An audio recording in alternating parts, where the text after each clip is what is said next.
Today we're diving into a chilling 2023 slasher film called Squealer, and trust me, this one's not your average horror flick.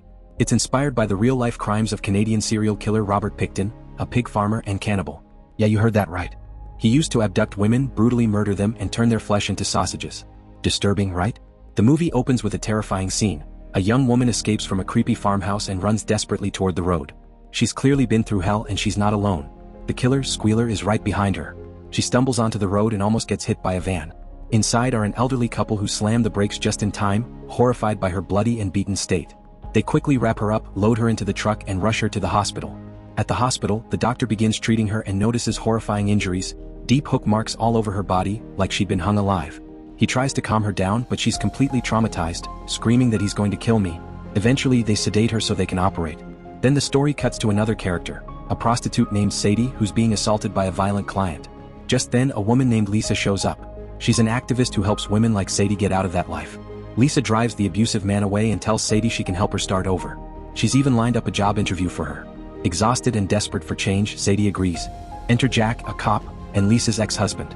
He spots her helping Sadie and jokes that she should leave some of the saving the world work to him. Meanwhile, back at the hospital, the young woman finally wakes up. Still terrified, she flashes back to her time with Squealer. What she doesn't know is that he's already there, inside the hospital, silently looking for her. Before he can find her, though, she disappears. The doctor, worried, calls Lisa for help, hoping she can calm the girl down. Lisa finds her hiding under a table, trembling. Just as she begins to comfort her, the girl spots Squealer walking down the hospital hallway. Panic floods her eyes, she bolts out the door and straight into the street, where she's hit by a truck. The impact is brutal. Her body is torn apart. Her name was Sylvia. The case lands on Jack's desk, and he begins his investigation. Meanwhile, Lisa brings Sadie home and helps her prepare for her new life, getting her ready for that job interview, hoping it'll finally help her escape prostitution for good. Later, Lisa finds out that Sylvia had also been a sex worker. She goes to a bar where other prostitutes hang out and starts asking questions. Most deny knowing her, except for one red-haired girl who looks strung out and nervous. The moment Sylvia's name comes up, the girl tries to sneak away. Lisa stops her and asks if she knows something. The girl gives her a strange smile and bolts out the door. Lisa's gut tells her this girl knows exactly what happened. Meanwhile, Squealer hits the road looking for his next victim. He picks up a prostitute, brings her back to his farmhouse, drugs her, and lays a plastic sheet across the bed. He tells her to stay still. When she sees the knife in his hand, her face twists in terror. Before she can even scream, he stabs her, cold, brutal, and merciless. The next day, we see him grinding her flesh into meat and mixing it with his pig meat. He stuffs it into sausages and sells them at his butcher shop, his best-selling product. Nobody has any idea what they're really eating. Lisa shows up at the police station to ask Jack about Sylvia's case. He assures her they're working on it. Then we meet Squealer's friend, a filthy rich man with a dark past. This guy's dangerous, the kind of person with enemies everywhere. He steps out of his car, walks up to one of them, and kills him without hesitation. Back at the doctor's office, Lisa digs deeper into other missing persons cases. Turns out, several girls have vanished and every lead seems to point toward the same area, a pig farm. The doctor mentions that when he treated Sylvia, he smelled something strange, like a farm. He's convinced she was held captive there. Meanwhile, Squealer's rich friend brings him a body to dispose of. Together, they stash it in an abandoned slaughterhouse. But when the friend watches Squealer butcher the corpse, he's horrified. He realizes this man isn't just a killer, he's feeding the remains to his pigs. Jack keeps chasing leads and questions another prostitute, who admits that Sylvia was part of their circle but kept to herself. Nobody really knew her.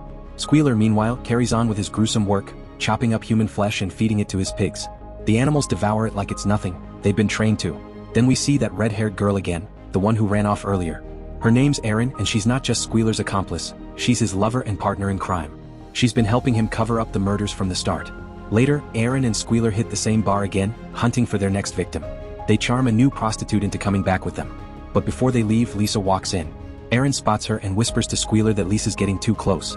Squealer just smirks and tells her to relax. That night, the same twisted ritual unfolds, the plastic sheet, the false calm, and then the kill.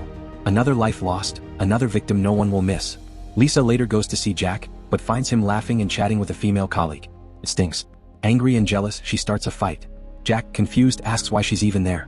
Lisa tells him she came to talk about the missing girls. Jack coldly reminds her to stay out of it, that it's their job to investigate, not hers. Meanwhile, Squealer and Erin are driving home when they spot a girl walking by the road. Squealer tells Erin to pick her up.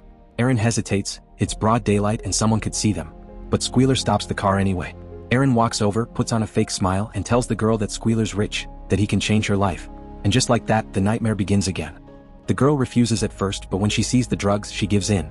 At the farmhouse, as soon as she spots a knife in Squealer's hand, panic sets in. Realizing something's wrong, she bolts and hides inside the barn. Squealer follows her in, but as he opens the door, he's suddenly hit with memories of his abusive childhood. His mother beating him whenever he spent too much time with the pigs. The flashback triggers his rage. He snaps and brutally stabs the girl to death. Afterward, he chops her body into pieces and stores the remains in the freezer, saving them to eat later. Meanwhile, Sadie tells Lisa she's finally leaving prostitution. She's landed a job as a receptionist and is ready to start over. Then she hands Lisa a small bone, saying someone randomly threw it at her earlier. Lisa, shocked, immediately calls Jack and tells him she's found a lead. They agree to meet in person so she can explain everything. That evening, Sadie starts her first day at the hotel. Squealer walks in, pretending to be a guest, and asks for a room.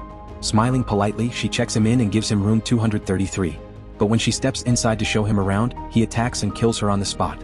Meanwhile, the doctor spots the red-haired girl, the same one Lisa warned him about, at a gas station. Alarmed, he follows her car and secretly calls Lisa. The trail leads him straight to Squealer's pig farm. The doctor tells Lisa that something's definitely not right about the place. Squealer, realizing they've been spotted, orders the red-haired girl to drive the car away to mislead the doctor. When she comes back, he's already gone. Panicked, she speeds off to disappear. Back at Lisa's home, Jack shows up and discovers Sadie's dead body. Horrified, he realizes the killer has already struck again, and is targeting Lisa next. Meanwhile, Lisa runs out of gas on her way to the pig farm. She quickly texts Jack, telling him to meet her there. Jack immediately rushes out. At the same time, Squealer's rich friend grows suspicious when the red-haired girl doesn't return. He accuses Squealer of lying and betrayal. Enraged, Squealer attacks him. Just then, Jack arrives and shoots the friend. His body falls into the pig pen, and the pigs tear him apart. Before Jack can react, Squealer shocks him with an electric weapon, knocking him out cold. He grabs Jack's phone and notices an incoming call from Lisa. That's when it hits him. Lisa is Jack's wife. Without hesitation, Squealer stabs Jack to death and records the entire thing. Moments later, Lisa receives the video. Devastated, she watches in horror as her husband is murdered right before her eyes. But she doesn't back down.